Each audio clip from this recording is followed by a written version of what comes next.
Welcome back to my channel. It's your girl Sunshine, and today we're speaking on the elections. Yes, the new elections. Whew, some people are getting disowned, okay? Some people are not talking to their friends anymore.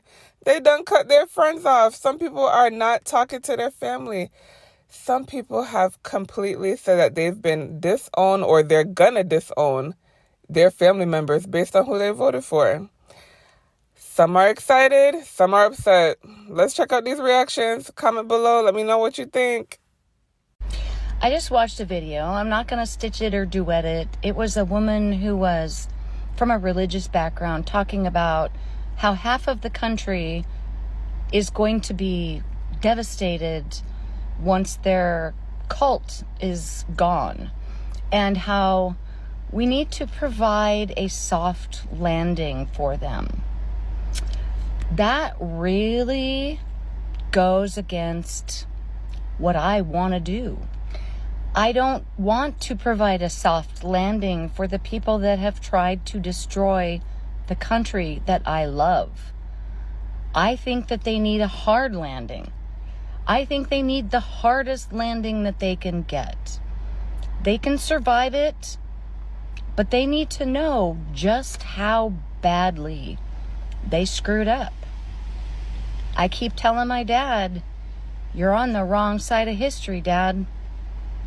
It doesn't seem to matter. So, fuck your soft landing. Land on a cactus. Hey guys, it's Tim Miller from The Bulwark. There's something that we've been seeing ever since the victory last Tuesday, and that is MAGA leaders demanding that everybody come together. They want to do kumbaya now. Okay, that is the thing that you're hearing from some of Donald Trump's surrogates, that it's time to unite the country and that libs don't need to be mean to them anymore.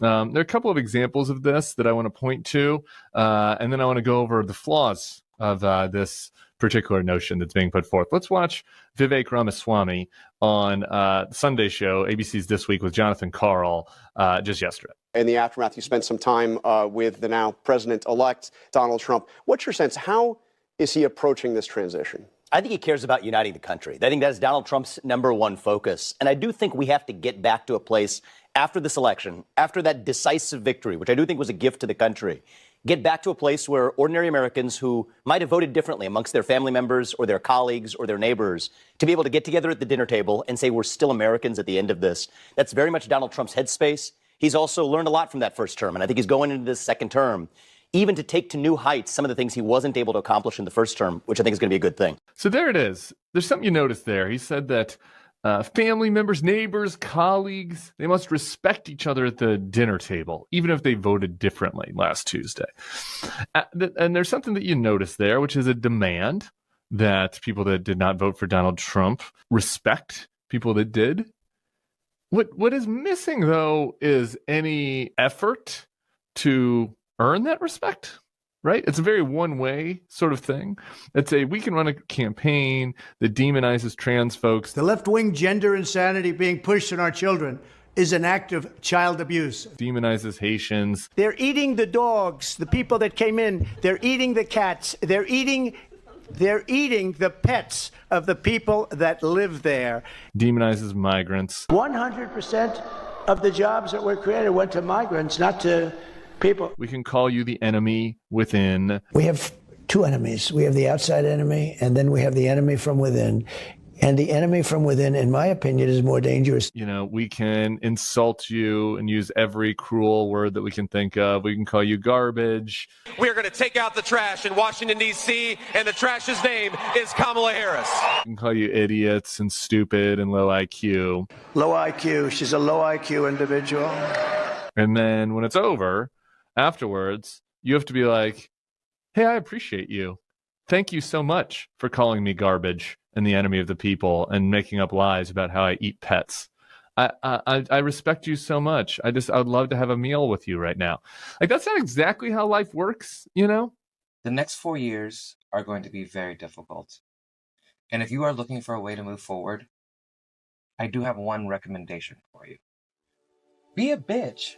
Being a bitch is simple and a great stress reliever. You get to speak your mind and ruin someone else's day. Just remember, you might not be able to change a bigot's mind, but you can always be mean to them. So last night, I told my mom and dad that because they voted for someone who wants me dead, that they no longer have the privilege of having their daughter and their granddaughters in their life. And I told them, never contact me again. I'm never calling you. I want nothing to do with you. And take me out of the will. I have a younger brother who is also a MAGA. I said, when you guys pass away, give him the entire house. I don't want to inherit your house. I don't want anything from you. I don't want to hear from you ever again, because I'm no longer safe being in a relationship with you, because I'm queer, I'm autistic, I'm like half disabled. I have Lyme disease and POTS and a bunch of other shit. And I'm bisexual. I have 2 daughters, and my husband's also bisexual. It's like,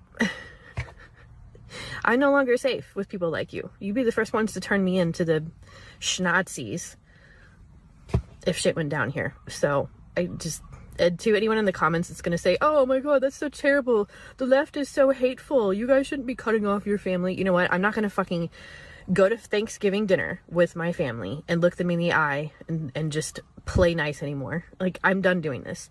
I have been gaslit and neglected and verbally abused by my family for being different my entire life. And I've cut off all my aunts and uncles, anyone who voted for Trump, anyone who's a Christian in my family, I know they voted for Trump.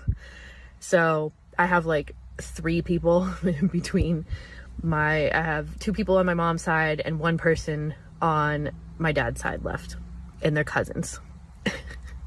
Cause yeah. And I have my husband, I have my 2 daughters, and that's all I need. I'm not going to be gaslit, and I'm not going to be gaslit anymore. I'm done living this life. So, good riddance. Bye. I don't know when people are going to realize that your decisions may have consequences. So, don't be upset when people say, you know what, we're not on the same level, we don't have the same goals, we don't have the same morals, and it's just best that we don't remain friends. I had a friend call me this morning, and she's all upset because her brother and sister-in-law cut her off. She said they just hung up the phone, blocked her, and sent her a text message saying, you are no longer invited for Thanksgiving, and we would just like to keep you away. Don't come near our girls. And I said, they just cut you off like that? No reason or what? And so she goes in to tell me, well, they're upset because I voted for Trump. Red flag number 1 for me. And I said, okay, you voted for Trump. And she's like, my sister-in-law asked me, I just want to know why. And she goes, well, his policies in line with what I believe. And she said, my sister-in-law goes, do you not know that his policies are going to affect you as a woman, your nieces, and all the women that are in our family? And she goes, well, I'm no longer having any kids, so that policy really doesn't affect me. And I have all boys.